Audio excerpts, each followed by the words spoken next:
हर हर महादेव मित्रों, जय श्री राधे, जय श्री कृष्णा।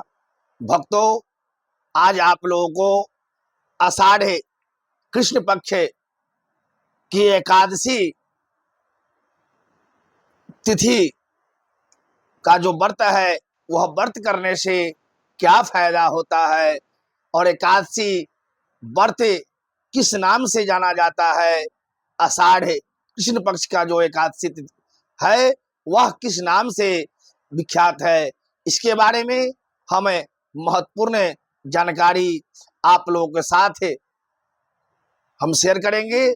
आप लोग इस वीडियो को लास्ट तक देखें ताकि आप लोगों को एकादशी के बारे में समझ में आए यह व्रत करने से क्या क्या फायदे होते हैं।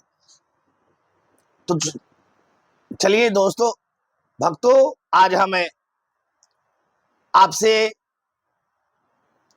आषाढ़ कृष्ण पक्ष एकादशी कब है और इसे करने से क्या फायदे होते हैं। तो हम जानते हैं आषाढ़ कृष्ण पक्ष एकादशी व्रत जो है वह 21 जून 2025 दिन शनिवार के दिन पड़ रहा है। 21 जून 2025 दिन शनिवार के दिन एकादशी व्रत पड़ रहा है। यह एकादशी व्रत योगिनी एकादशी के नाम से विख्यात है। ऐसा माना जाता है कि यह एकादशी व्रत करने वाले को, अगर किसी भी इंसान को कुष्ठ रोग है, रोगी है, किसी प्रकार का रोग उसके शरीर में अगर प्रवेश है तो ऐसा माना जाता है कि योगिनी एकादशी का व्रत करने के बाद पूजन करके वह जल पी लेने से कुष्ठ रोग ऐसे महान रोग समाप्त हो जाते हैं। योगिनी एकादशी सर्वस्व पापों की मुक्ति के लिए किया जाता है। योगिनी एकादशी का व्रत सभी लोगों को करना चाहिए। इससे हम सभी को भी पापों से मुक्ति मिलने की आसार है। और यह गृहस्थ आश्रम में पारिवारिक जीवन में जो व्यक्ति हैं वह व्यक्ति यह व्रत को अवश्य करे।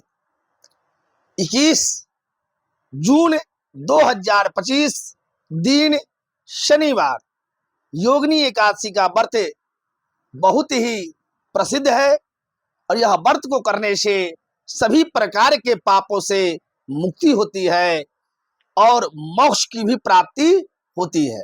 अगर आप सही नियम से यह व्रत को करते हैं तो आपको मोक्ष की प्राप्ति जरूर होता है। योगिनी एकादशी व्रत जो है 24 एकादशी प्रत्येक वर्ष में माने साल में पूरे 24 एकादशी व्रत होते हैं।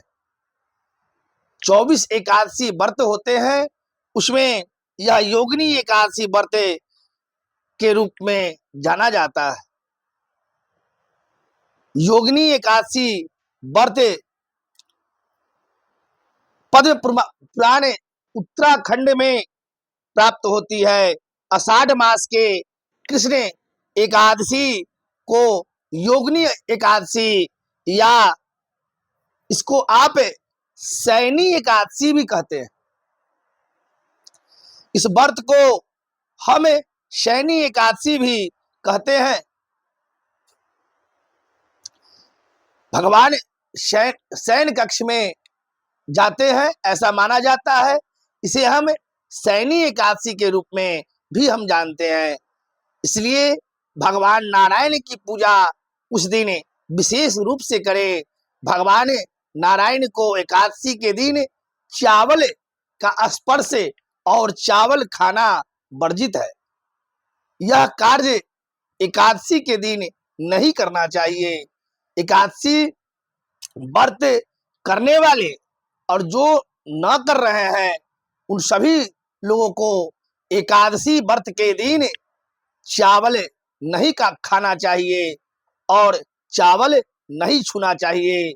ऐसा माना जाता है कि एकादशी का व्रत न करके अगर चावल का स्पर्श नहीं करते हैं, चावल का भोजन नहीं करते हैं, तो हमें भी संपूर्ण एकादशियों की फल की प्राप्ति हो जाती है। भगवान नारायण ने कहा है, श्री कृष्ण एवं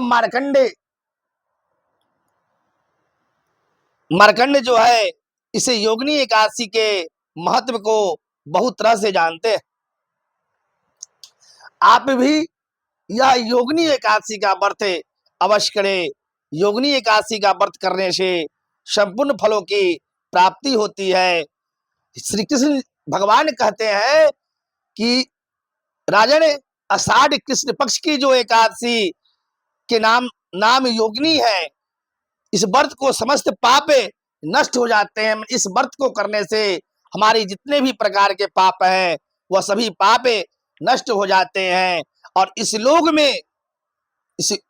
में जो है भोग कर परलोक में मोक्ष की प्राप्ति होती है। इसलिए आप लोग योगिनी एकादशी, इसको शयनी एकादशी के रूप में भी हम जानते हैं, 21 जून 2025 को योगिनी एकादशी व्रत है। यह व्रत को आप लोग करें। आप लोगों को शरीर में किसी प्रकार का रोग है, कुष्ठ रोग, गंड रोग, मेघ रोग इत्यादि कोई भी बीमारी है, ऐसा माना जाता है एकादशी व्रत के दिन भगवान नारायण को पूजा करने के बाद उसका जल पी लेने से आपके जीवन में कुछ रोग ऐसे बीमारी खत्म हो जाते। जय श्री राधे, जय श्री कृष्णा, जय श्री राधे।